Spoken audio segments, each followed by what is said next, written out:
Hi again then guys, and welcome to another installment of Heavy Hitters on Forza Horizon 3 in particular, the review series for the trucks, the SUVs, the buggies, the vans, basically all things off-roader or utility in nature.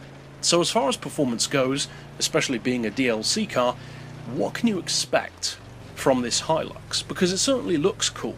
It's got a very monster truck-esque appearance, and given how good many of the other trucks and SUVs are, there's certainly potential there for it to be good.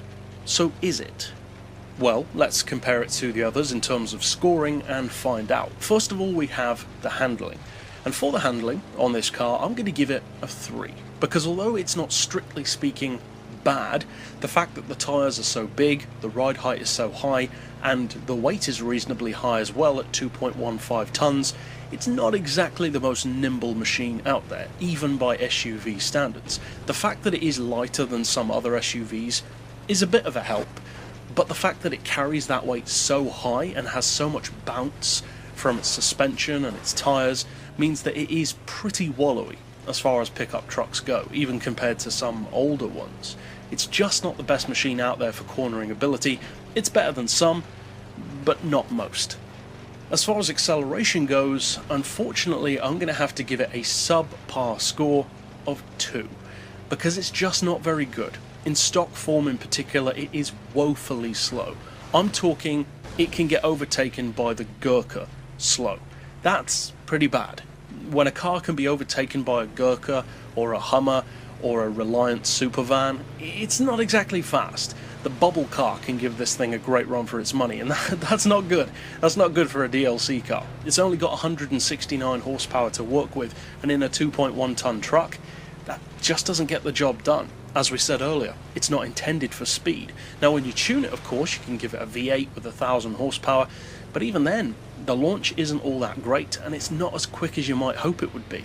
As far as top-end speed as well, unfortunately, it's not great either. In fact, it's even worse for top-end speed than it is for low-end acceleration, because with 1000 horsepower, it still struggles to get up around or over 200 miles per hour. So again, I'm going to have to give it another 2, because it is under par. It's not as quick as many other trucks and SUVs with similar numbers are. Even the ones which aren't necessarily sports trucks, stuff like your Hummers or your Gurkhas. They can literally outrun this thing, and that's kind of disappointing, especially again given that you're paying real money to have this car in the game. And speaking of paying real money, that brings us to the value, and unfortunately I'm going to have to give it another 2, because it is subpar. When you're paying real money for a car pack, you want the cars to be good, or at the very least have some kind of usability. The simple fact is, this Hilux has a car class which is ridiculously high. It already is in the B class with 169 horsepower.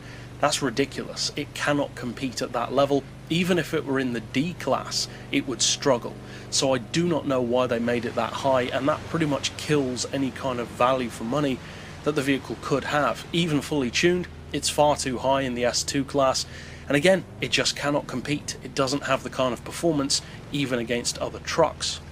And finally, for its usability, well, it's kind of on the same plane. I'm going to have to give it another 2 again, because once again, it's under par, for pretty much the same reasons as I mentioned in value for money, but even with the DLC price aside, it's just not that useful, in particular because of how ridiculously high the car classes are in comparison to how good it actually is. So overall, that means that I am giving the Hilux a tabulated score of 44. Which is pretty low. In fact, that's one of the lowest of this entire series. But overall, that's it for this particular pick. I'll see you guys next time, and as always, thanks for watching.